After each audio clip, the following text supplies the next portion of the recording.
I, Linda, have been single ever since my divorce 20 years ago. This year, I turn 53. I work as an office clerk at a factory nearby. Today, like every other day, I head home alone after work. I stop at the supermarket, buy some groceries, and return to my modest apartment. At home, I cook a simple meal and eat dinner by myself. Then I take a bath, drink some wine while watching TV, and go to bed when I feel sleepy. When I wake up, it's morning again, and a new long day begins. This is my routine on weekdays. On weekends, I do household chores and have plenty of time to spare, with nothing much to do. I spend my days lounging or watching TV. Without any hobbies, I just pass the time, feeling unfulfilled. The lonely hours at home make me grow increasingly displeased with myself. At my age, remarrying is hard, and my friends are all busy with their families, so I hesitate to call them over. I realize I've just been living a plain and simple life. I was once married and lived a happy life. I was blessed with a lovely son. But since my divorce, I haven't seen my ex-husband, John, or my son, Michael, even once. The divorce was due to irreconcilable differences with John. When we were dating and newly married, we cared for each other and held back our opinions. Both John and I are strong-willed and often insisted on our own way. The longer we were together, the less we held back, hurting each other until we couldn't take it anymore. That's why we got divorced. John, who had a higher income, got custody of Michael. It was hard to be away from my beloved son, but I thought he'd be happier with his well-off father, so I suppressed my desire to live with him. I decided not to see Michael, considering he might have a new mom. He probably doesn't even remember me. It makes me sad to think about it. What has the little boy I remember grown up to be like? Sometimes I long to see him. Feeling down, I thought of him one day. Maybe I should dress up and go shopping. I took out my favorite skirt from the closet and tried it on. But it was too tight at the waist, and I couldn't zip it up. Ugh. It's tight. Then I stepped on the scale and saw I'd gained 11 pounds. Looking in the mirror, I saw a round figure staring back. Oh no. I looked terrible. Seeing that, I knew I had to change. I decided to join a gym for the first time in my life. I quickly looked up nearby gyms on the internet and went to one. Excuse me. It's my first time here. When I spoke to a female staff member at the entrance, she said, "I'll call someone to assist you, please wait over there." It felt somewhat empty, a middle-aged woman alone at the gym on a weekend, trying to lose weight, but it's better than getting heavier. Then, I looked around and remembered the days when I was dating my ex-husband, John. He used to go to the gym almost every day. Our routine was that I would pick him up from the gym before our dates. John, with his tanned and toned body, was good at sports and had a kind personality. Thinking about it, he was a wonderful boyfriend, almost too good for me. I think the time I spent with him was the happiest in my life. Lost in these thoughts, I casually looked ahead and couldn't believe my eyes. There was a young man at the reception who looked just like John when he was younger. John. Not just his face, but even the build of his muscles and his tanned skin were identical to my ex-husband. This young man looked to be in his mid-20s. My son, Michael, would be about that age now. Could it be Michael? Could this young man in front of me be Michael, grown up to look just like his father? I impulsively approached him and asked. "Excuse me. You look a lot like someone I know. May I ask your first name?" "What?" The man looked surprised. Of course, he would be. Any young man would be startled if a middle-aged woman suddenly approached and asked for his first name, not his last. Despite understanding this, I couldn't help myself. After a moment, he replied, "I'm Jake." His voice was just like John's. I felt even more disappointed. It wasn't him. The excitement of possibly having met my son vanished in an instant. Just someone who looks similar. I guess I was mistaken. Sorry to bother you suddenly.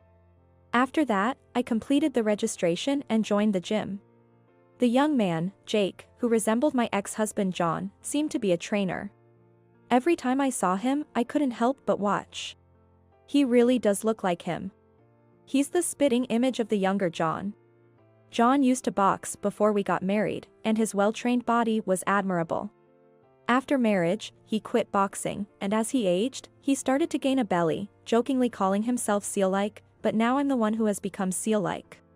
Desperate to change, I kept running on the treadmill. Then, every Sunday, going to the gym and seeing Jake, who looked like John, became a secret pleasure.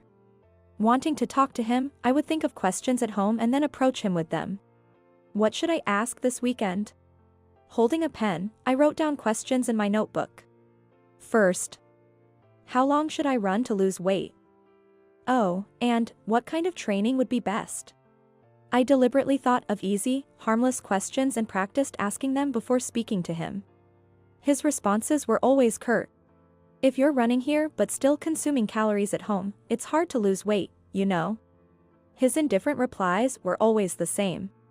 But I was happy, feeling like I was talking to my son. As we talked more and more, he gradually became accustomed to conversing with me, and started to share a bit about himself during breaks in his training. He told me he had been working in an office since becoming a working adult, but wanted a job that involved physical activity, so he job hunted and ended up at this gym. I wonder if my son is also working hard like this. Has he grown up to be an adult? Talking to him always makes me think of Michael. Though I couldn't see my son grow up, I still feel a bit sad about it.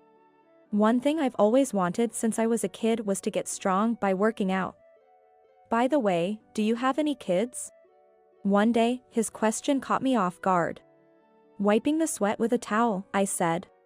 I have a son, but due to circumstances, we haven't seen each other for a long time. Then Jake casually started talking. I haven't seen my mom for a long time either. Did you have any troubles? Thoughts of my son flickered in my mind. Mostly meals. My dad's cooking is pretty rough. He spoke with his head down, and in him, I saw Michael. Maybe I caused my son some hardships too. Thinking that made my heart ache. My son is about your age. I haven't seen him for decades, so he probably doesn't remember me. Then Jake thought for a while and quietly said, if you get a chance, you should meet him. Maybe your son wants to see the face of the mother who gave birth to him. On my way home from the gym that day, I kept thinking about our conversation. What would Michael look like if I met him now? Is there anything I can do for him now, after all this time? No, better not to. It's pointless to even think about it. That night, I drank more than usual. Oh well, today's workout is undone by this. Muttering to myself, I took out the third beer from the fridge. Then one day, after finishing at the gym, I was heading to the bicycle parking area, intending to ride home. Walking alone through the usually deserted pathway, suddenly a group of unfamiliar men appeared and surrounded me. They were a gang of 5 intimidating-looking boys. Hey, lady, lend us some money. Huh? No. Why should I lend you money? Come on, just hand over your purse. You have it, don't you? A blonde guy with a scar on his face pressed in. I was terrified. What should I do? I was shaking with fear. Someone, help me. I tried to scream, but no voice came out. My legs were frozen, and I couldn't move from the spot. Then, Jake appeared in front of me. Hey. What are you guys doing? When he shouted, the blonde-haired guy retorted, what's it to you? I thought, this is bad, it might turn into a fight.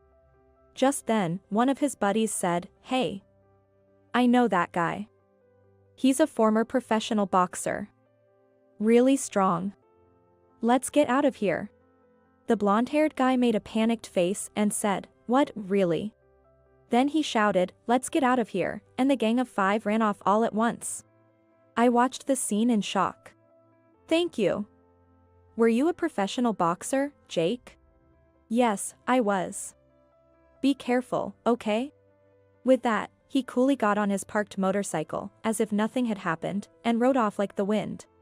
Huh, that motorcycle looks familiar. Oh. It's the bike John used to ride. A bright red off-road bike with yellow inner tires. I remember him proudly talking about how it was a limited model. I knew it. No mistake. I was certain. He is Michael. John and my son. Ever since I got home, I couldn't stop thinking about my son, unable to focus on anything else.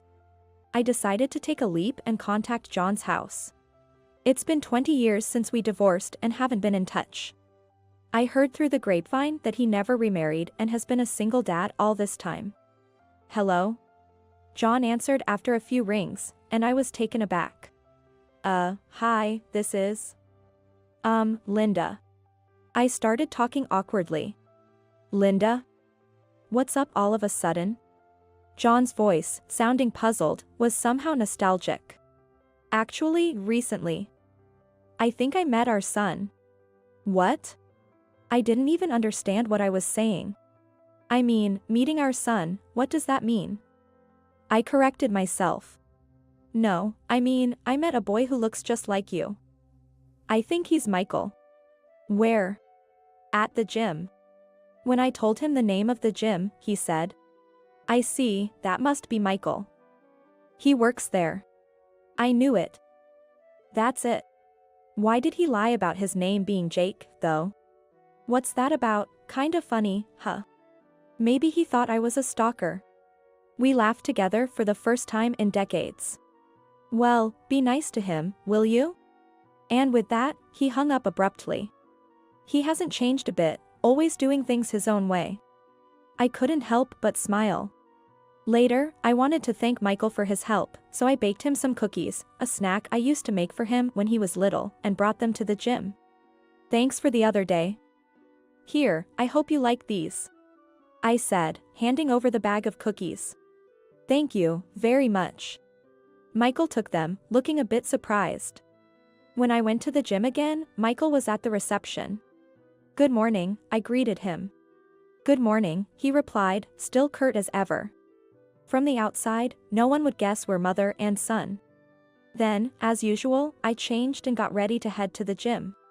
And then… John. Long time no see. It was my ex-husband standing there. The cookies were delicious. Huh? But I made those for Michael. Don't be so cold. Looking around the gym, I saw Michael standing nearby, looking our way. I asked John, why are you here? Just thought I'd get some exercise after a long time. How about the three of us go grab a bite after this, he suggested. I was surprised by John's sudden appearance and invitation to dinner, but I answered with a smile, yeah. Let's go. Hearing our conversation, Michael, who always had a stern face, smiled. After Michael finished his shift, the three of us headed to a nearby family restaurant for our first meal together in 20 years. I thought we could have chosen a more serene restaurant, but I was hungry, so I just went with it and reserved a private room. As we sat in silence, wondering what to talk about, Michael suddenly downed a beer mug and, looking at me, started talking. You know, I've been thinking, maybe, ever since I heard your name. I thought there's no way we'd meet like this. But after eating those cookies, I knew for sure you're my mom. I used to eat them a lot as a kid and loved them. I was surprised to see him talking so freely, unlike his usual cool demeanor. I've always dreamed of getting together with my family as an adult. There's something I've wanted to say for a long time. With a serious look, he gazed into my eyes and said, Thank you for giving birth to me. Mom. The Michael in front of me was so different from the one I saw at the gym. I should be the one saying thanks. You've grown up so strong and respectable. I was overwhelmed with joy at his sudden confession. You did all the housework and raised him all by yourself for so long. John, while saying, stop it, was shedding tears from his eyes. Thank you for calling me mom, even though I haven't done anything as a mother. I said that through my tears. That's not true. You're my mom, always. Michael smiled softly. Seeing my son smile, I felt truly happy to have met him. A week later, we went to a slightly fancier restaurant to celebrate Michael's promotion to head trainer. Since that day, Michael started smiling more often. John and I had mellowed over the years and could now talk amicably. Here's to Michael becoming a leader and to our reunion. Until I met Michael and John, I felt lonely, like I was the only person in the world. But now, I cherish the warmth of my family every day and am enjoying my happy life. I am grateful for this rekindled connection and look forward to cherishing both of them from now on.